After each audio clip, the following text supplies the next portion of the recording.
Pasar harian Selayang digempur pihak berkuasa awal pagi tadi. Hasilnya, 38 pendatang asing tanpa izin parti dicekup. Menurut Pengarah Imigresen Kuala Lumpur, Wan Muhammad Saupi Wan Yusof, serbuan 5 pagi tadi dibuat menerusi Ops Kutip. Pemeriksaan berjaya mengesan parti warga Bangladesh, Indonesia dan Myanmar. Mereka terdiri daripada 36 lelaki termasuk seorang kanak-kanak dan 2 wanita. Antara kesalahan dikesan, tidak memiliki dokumen perjalanan sah serta tinggal lebih masa. Pasar Borong Kuala Lumpur merupakan salah satu hotspot yang telah dikenal pasti dan Jabatan Imigresen telah mengambil inisiatif menjadikan Pasar Borong Kuala Lumpur sebagai anak angkat kepada salah seorang pegawai kanan. Ini bagi memastikan tempat-tempat hotspot ini akan sentiasa dipantau dan dibuat pemeriksaan berkala sentiasalah. Kes dirujuk mengikut Akta Imigresen 1963.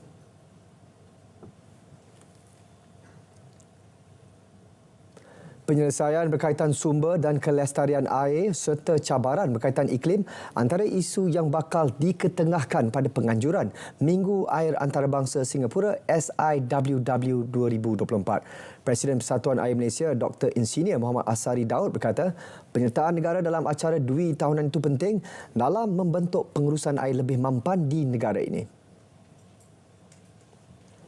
Jelasnya, SIWW 2024 menyediakan peluang untuk meningkatkan keterhubungan dengan pakar dan pihak berkepentingan di peringkat global. I think this time round is going to be also focusing on water resources. The issues of climate change, the issues of droughts and also flood. I think this is a new area that is being introduced in the Singapore International Water Week 2024, which I think is very relevant to Malaysians, especially in handling problems related to climate change.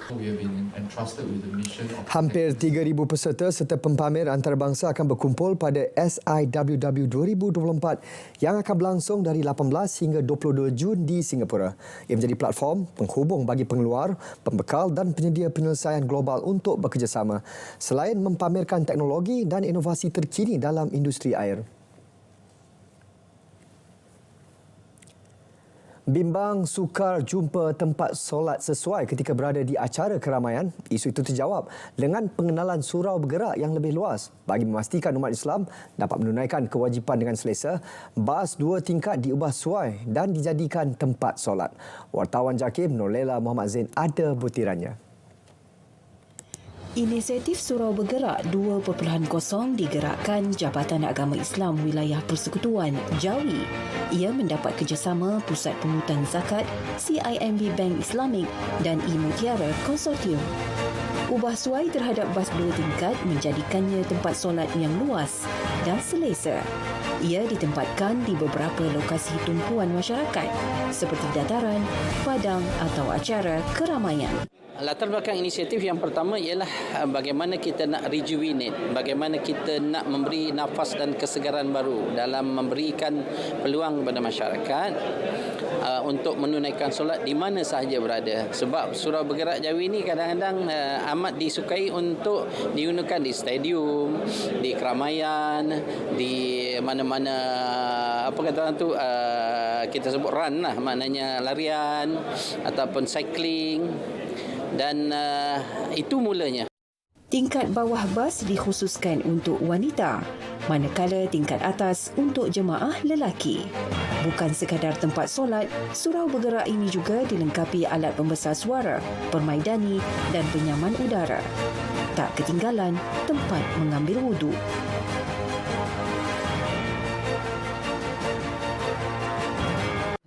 Bagi saya, surau bergerak ni memudahkan orang ramai untuk sembahyang, jadi senang, sangat senang.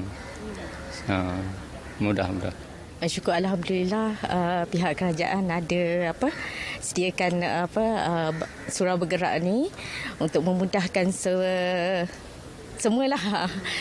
Kalau macam orang perempuan ni, kadang kalau ada anak-anak kecil itu kan, dia boleh kira memudahkanlah untuk keadaan dia pun selesa. Saya ingat ini surau awam ni, yang surau bergerak ni perlu dibanyakkan lagi kot. Pengoperasian surau bergerak bukan setakat jadi tempat menunaikan solat. Ibarat dakwah, ia juga mengingatkan umat manusia kepentingan menjalankan kewajipan. Leila Zain, laporan JAKIM untuk RTM. Menjelang saingan Piala Negara-Negara Kesatuan Berbasikal Antarabangsa UCI 2024 Nations Cup di Hong Kong, atlet berbasikal trak negara Muhammad Shah Firdaus Sahrom optimis mampu menyertai saingan yang bakal bermula pada 15 Mac meskipun belum pulih sepenuhnya daripada kecederaan. Saya 70% kot. Saya punya bahu still sakit dan saya punya lutut doktor cakap yang benda tu susah nak baik. Saya punya lutut. Tapi itulah try to kurangkan ataupun berjaga-jagalah dekat gym. Antara dua pelumba Malaysia. Shah Firdaus cedera ketika menjalani sesi latihan di Velodrome Nasional Nilai pada Januari. Jago berusia 28 itu turut menjangka saingan sengit di Hong Kong memandangkan masih banyak negara memburu mata kelayakan ke Olimpik Paris 2024. Sebab orang semua tengah kejar yang mana negara-negara yang masih jauh dengan Olympic qualification, dia orang akan pergi kan, datang kan. And itulah macam saya cakap, dekat Nation Cup tu pun kena hati-hati sebab negara yang dia orang punya point jauh tu dia orang desperate. So perlumbaan tu agak bahaya juga. Anugerah Sukan Universiti Malaya ASUM 2023, atlet taekwondo wanita negara Nur Humaira Abdul Karim merangkul gelaran olahragawati universiti pada majlis anugerah yang berlangsung di Auditorium Kompleks Perdana Siswa UM malam tadi. Pengiktirafan itu hasil pencapaian cemerlangnya memenangi pingat emas Sukan SEA 2023 Kemboja dalam acara Pumseh individu wanita. Menurut atlet berusia 23 tahun itu, kejayaan ini akan jadikan pembakar semangat untuk terus menyinar di pentas antarabangsa.